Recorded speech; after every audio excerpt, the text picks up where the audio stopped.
Australia छठी बार दुनियाई cricket का हुक्मरान बन गया। भारत को फाइनल में 6 विकेटों से शिकस्त। भारतीय बॉलर बुमराह और शामी की दो विकेटें भी मैच न जितवा सकी। 137 रन की शानदार इनिंग खेलने वाले Travis head man of the match करार। वर्ल्ड कप के मैचेस में नाकाबिल शिकस्त रहने वाली भारतीय टीम फाइनल में खेलना भूल गई। पूरी इनिंग में सिर्फ रोहित शर्मा 3 छक्के लगा सके। 5 भारतीय खिलाड़ी डबल फिगर स्कोर में भी दाखिल न हुए। आज पूरा ग्राउंड भारत को सपोर्ट कर रहा था। भारतीय सपोर्टर्स के सामने वर्ल्ड कप जीतना इंतहाई खास लम्हा है। कामयाबी के बाद ऑस्ट्रेलियन क्रिकेट टीम के कप्तान पैट कमिंस की बातचीत, कामयाबी पर मुसर्रत का इजहार। गाजा पर 44 रोज से जारी सेहूनी बमबारी में शहीद फलस्तीनियों की तादाद 12,200 हो गई। 5,000 बच्चे भी शामिल। 2,000 बच्चों समेत 4,000 अफराद लापता।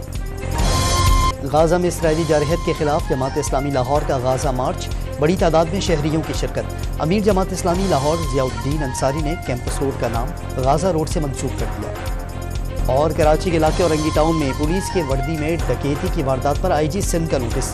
DIG वेस्ट से तफसीलात तलब, मुल्जिमान की फौरी गिरफ्तारी की हिदायत।